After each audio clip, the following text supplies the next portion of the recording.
Corinthians 16:13. Watch, stand fast in the faith.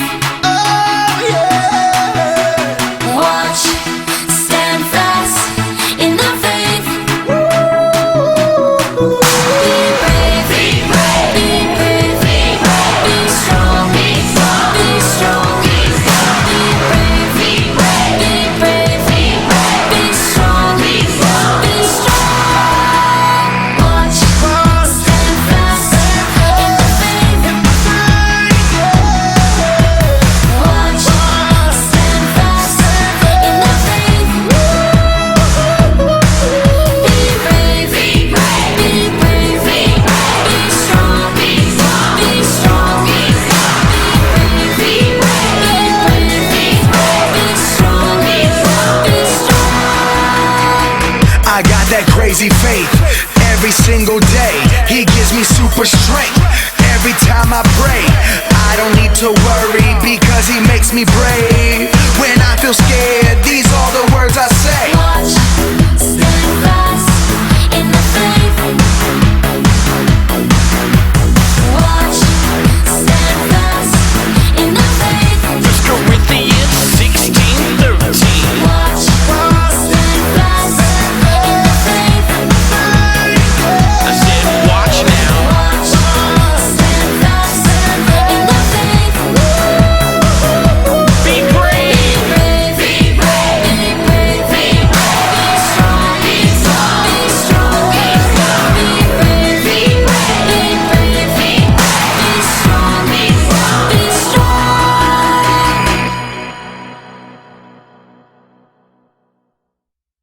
It has been an awesome month learning about God's love for us and his love for all people. So this is our final week on our series, Epic, a love story for the ages. And today we're going to hear all about how God had a plan from the very beginning to show love to the whole entire world. And love is showing others how much they matter to you. And our monthly memory verse comes from 1 John 4:10. And it says, "Here is what love is. It is not that we loved God. It is that he loved us and sent his son to give his life to pay for our sins." And the one thing to remember from today's story is God has a plan to show love to the world. Tune in to hear today's story.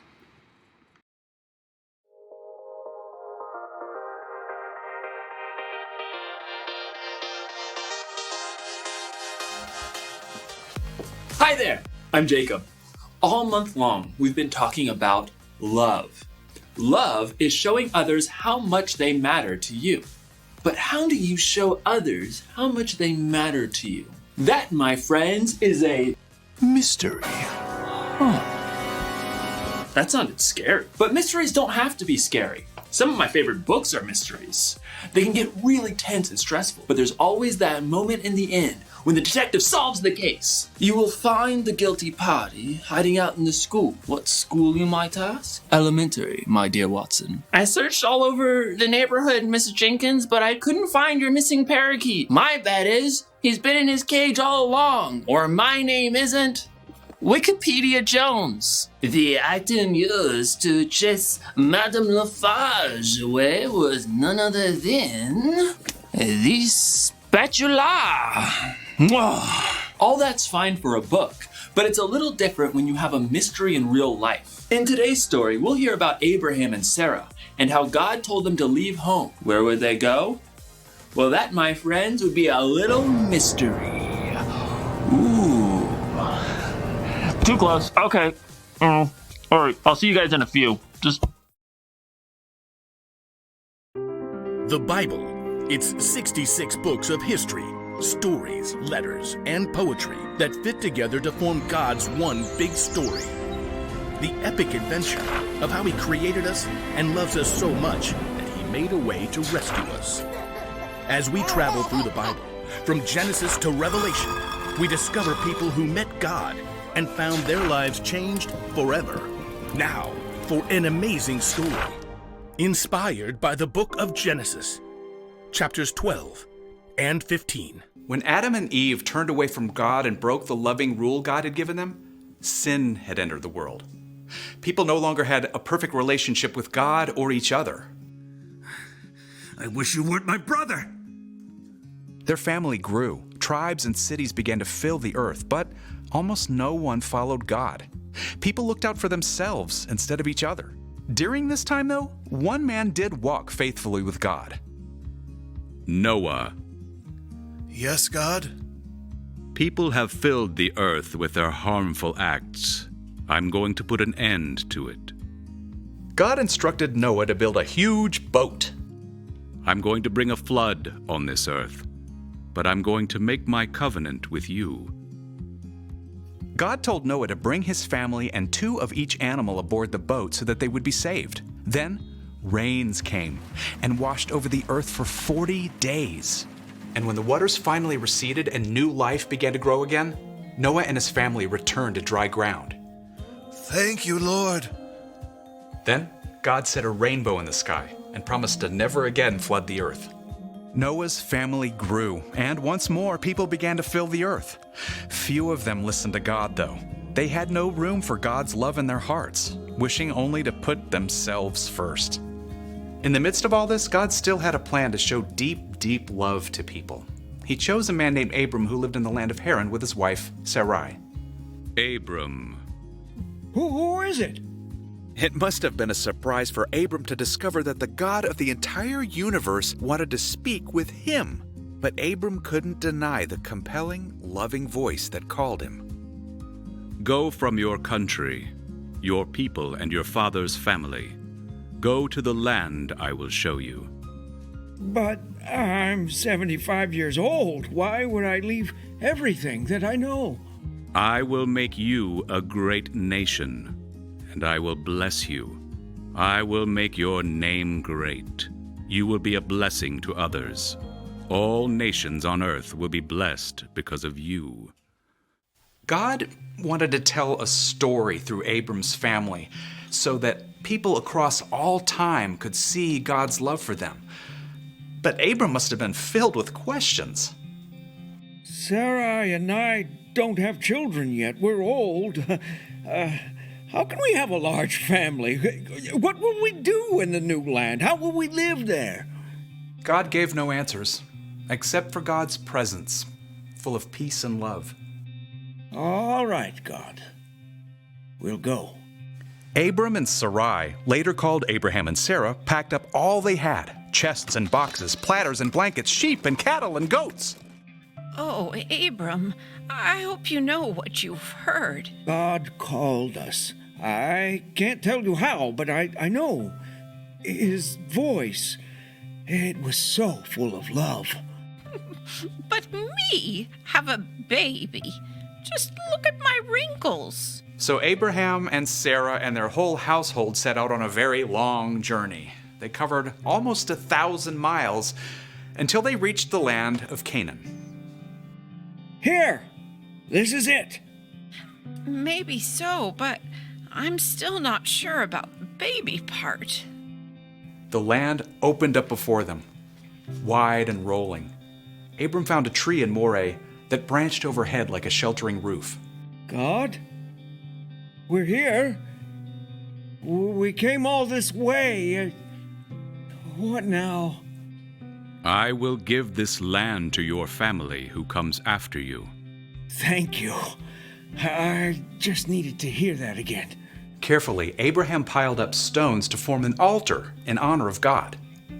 This will stand as a reminder of all that you've promised, Lord. Over the years, Abraham and Sarah made their home in this new land. Abraham made some wise choices and some poor ones, but still, God blessed them with some very good things. I won't say this necklace isn't beautiful, Abraham, but what good is silver and gold if we've got no one to give it to? You know, God promised us a family. Years ago. You really think I can have a child now? I know it seems impossible, but... That night, the Lord appeared to Abraham in a vision. Do not be afraid. I am like a shield to you. I am your very great reward. I know, Lord. But we still don't have any children. When I die, everything you've given us will go to a servant. The Lord led Abraham out of the tent. The night sky stretched overhead. Look up at the sky. Abraham craned his neck to look up. Stars wheeled in the night, vivid points of light. They spun out in layer after layer, reaching into the vast depths of space. Count the stars if you can. Abraham's breath caught in his throat. I can't. No one could. As many stars as filled the sky, that's how many children will be born into your family. God's voice was deep and sure, filled with the same love that had drawn Abraham and Sarah from their home years before. Yes. Yes, God. I believe you. It would still be years to come, but God in love would keep that promise to Abraham and Sarah. It was the first step in a plan to show love not just to their family, but to the entire world.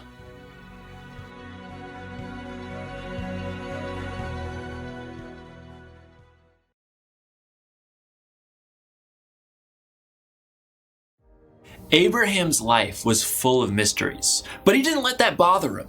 God told Abraham to leave home, and Abraham went, even though he didn't know what God had in store. God promised Abraham the whole world would be blessed because of his family, and Abraham trusted God, even though he didn't know for sure if the promise would come true. For us living today, God's promise to Abraham is no mystery.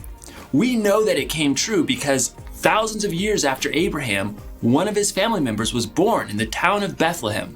Jesus. God always had a plan to show love to the world by sending Jesus. You know what that means?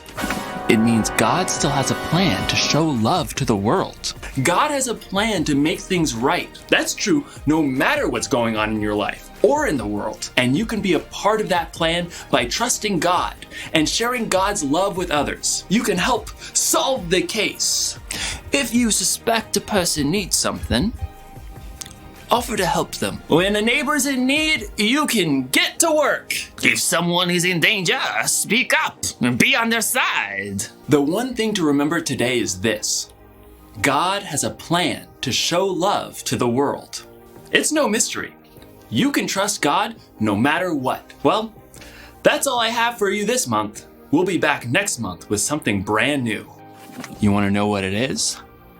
Shh. Sorry. It's a mystery. See you next time.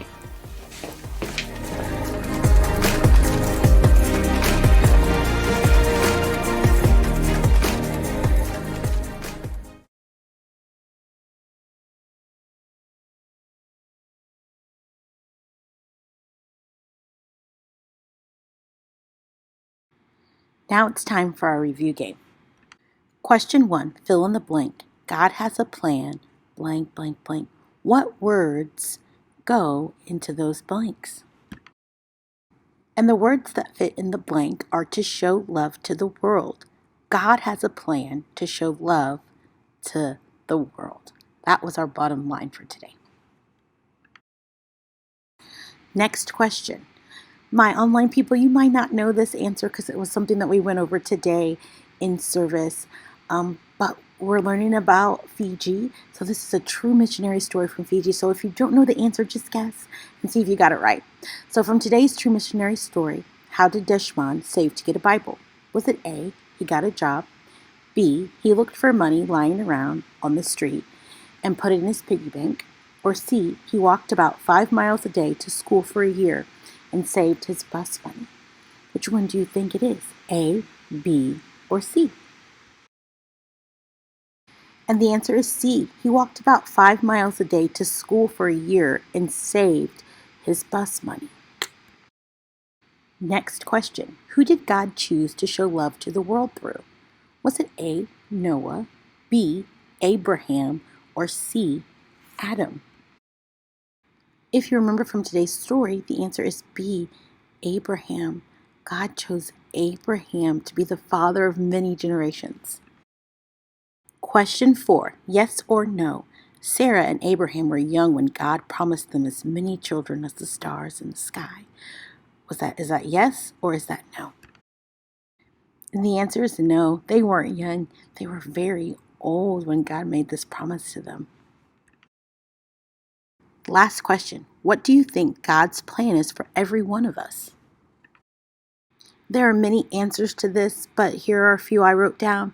To love us always and forever, to love God and to love others, to follow Jesus, to show God's love to people around us.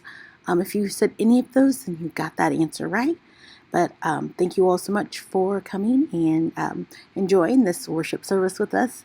We hope to see you all next week for our new series. Let's get ready for that last worship song. Thanks. Bye.